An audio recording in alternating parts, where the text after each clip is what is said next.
Hello student, good morning. उम्मीद करता हूँ कि आप सभी सुरक्षित होंगे।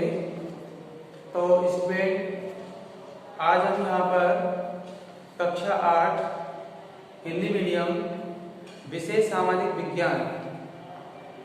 विज्ञान में इकाई 3 नागरिक शास्त्र इकाई 3 का अध्याय फर्स्ट हम यहाँ पर पढ़ने जा रहे हैं।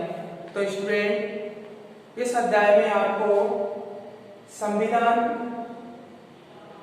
होता क्या है, संविधान का अर्थ, कानून का अर्थ, संविधान का महत्व, कानून की आवश्यकता और संविधान की प्रस्तावना आदि पर हम चर्चा करेंगे।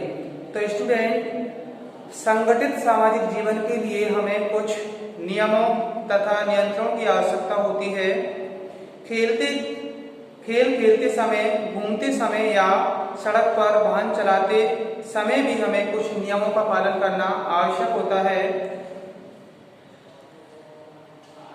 हमें समस्त क्रियाकलापों में सामान्य व्यवहार के कुछ नियमों का पालन करना आवश्यक है। इसी प्रकार देश चलाने के लिए एक सरकार की आवश्यकता होती है। तो स्टूडेंट, इसमें यह बताया गया है जैसे कि आप जब हम सड़क के किनारे चलते हैं तो वहां पर हमें कुछ नियमों का पालन करना पड़ता है।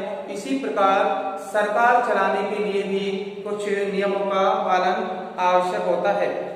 संविधान का अर्थ, संविधान उन कानूनों तथा नियमों का दस्तावेज है जिसके अनुसार किसी देश का शासन चलता है।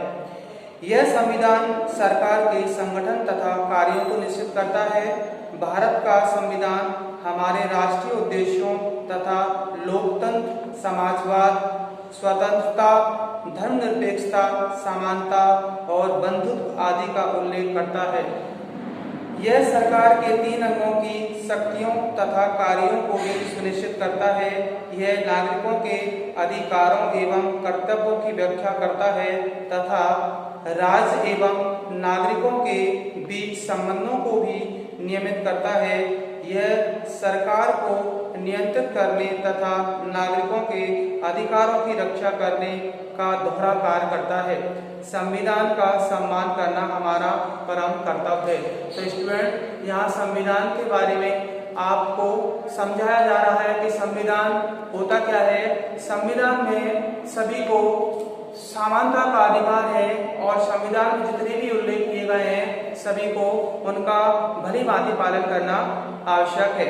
संविधान भारत, फ्रांस तथा संयुक्त राज्य अमेरिका के संविधानों की भांति लिखित भी हो सकता है अथवा ग्रेट ब्रिटेन के संविधान की भांति अलिखित है। भारत का संविधान एक लिखित संविधान है। स्वतंत्रता प्राप्ति के पश्चात 26 जनवरी 1950 को डॉक्टर राजेंद्र प्रसाद की अध्यक्षता में भारत का संविधान लागू हुआ था। तो स्टूडेंट, यहाँ पर पूछा जाए कि भारत का संविधान कब लागू हुआ था और किसकी अध्यक्षता में लागू हुआ था, तो स्टूडेंट 26 जनवरी 1950 को लागू हुआ था और इसके अध्यक्ष उस टाइम पे डॉक्टर राजेंद्र प्रसाद जी थे। भारत का संविधान का निर्माण करना किसी एक व्यक्ति के बस का कार्य नहीं था। इसमें लगभग 300 लोगों ने योगदान किया जो 1986 ईस्वी में गठित की गई। तो स्टूडेंट, यहाँ पर संविधान डॉक्टर राजेंद्र प्रसाद जी द्वारा ही नहीं गठित हुआ बल्कि यहाँ पर और भी लोग थे। इनमें इन लोगों की संख्या 300 तक है। एक व्यक्ति का ये काम नहीं था। संविधान सभा के सदस्य थे। इसके निर्माण में 2 वर्ष 11 महीने और 18 दिन का लंबा समय लगा। तो स्टूडेंट, इस संविधान को बनाने में 2 वर्ष 11 महीने और 18 दिन का इतना लंबा समय लगा। संविधान मूल नियमों का एक दस्तावेज है जो निर्देश देता है कि किस प्रकार एक सरकार बनाई जाए। यह कार्यकारी सरकार के विभिन्न अंगों की भी व्याख्या करता है।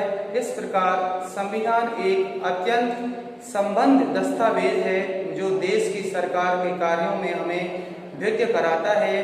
अरस्तु के अनुसार संविधान राज्य द्वारा स्वयं के लिए चुना गया जीवन का एक तरीका है जॉन ऑस्टिन के अनुसार संविधान वह है जिसमें सर्वोच्च सरकार का ढांचा निश्चित करता है।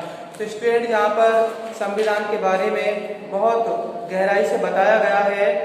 लियो कॉक के अनुसार संविधान किसी विशेष सरकार का एक रूप है। तो यहाँ पर अलग अलग तरीके से अलग अलग लोगों ने अपने मतों को रखा है। संविधान का महत्व क्या होता है? तो स्टूडेंट यह सरकार को निरंकुश होने से रोकता है। यह मानक स्थिति को भी बताता है कि किस प्रकार सरकार का स्वयं का आचरण होगा। यह सरकार के अंगों और उनके स्पष्ट कार्य क्षेत्र की गतिविधियों के बीच संबंध को निर्धारित करता है। यह नागरिक के अधिकार तथा कर्तव्यों की व्याख्या करता है और वे किसी प्रकार प्रयोग में लाए जाएंगे को निर्देशित करता है। संविधान विशेष रूप से उल्लेख करता है कि किस प्रकार सरकार का निर्माण किया जाएगा और यह किस प्रकार कार्य करेंगे। तो संविधान के माध्यम से ही जितने कार्य आपके चल रहे हैं वो सब संविधान के अंतर्गत ही सरकार को करने होते हैं। लोकतंत्र में संविधान की भूमिका। एक लोकतंत्र देश के लिए संविधान बहुत ही महत्वपूर्ण होता है, क्योंकि देश की सत्ता जनता द्वारा चुने गए प्रतिनिधियों के हाथों में होती है और वे लोगों के प्रति उत्तरदायी होते हैं। वे सत्ता का प्रयोग स्वेच्छा से नहीं कर सकते हैं। वे कुछ नियमों तथा संबंधों में बंधे होते हैं। राज्य संगठनों का एक संगठन है। प्रत्येक संगठन कुछ नियमों के अनुसार कार्य करता है। तो स्टूडेंट यहाँ पर आपको संविधान से संबंधित बहुत सारे क्वेश्चन मिलेंगे। संविधान का अर्थ क्या होता है, कानून का अर्थ क्या है, संविधान का महत्व क्या है, कानून की व्यवस्था क्या होती है, संविधान की प्रस्तावना क्या होती है और भी बहुत सारे पॉइंटों पे आपको क्वेश्चन मिलेंगे। समानता क्या है, संविधान एवं कानूनों के मध्य संबंध क्या होता है, कानून की प्रस्तावना, धर्मनिरपेक्ष राज्य के समक्ष उद्देश्य, स्वतंत्रता, कानून एवं विरोध, सारे क्वेश्चन आपको एक एक करके सारे क्वेश्चन के आंसर इसमें हम PDF के माध्यम से आपको उपलब्ध करा देंगे। ओके स्टूडेंट, आज के लिए इतना ही है। Thank you.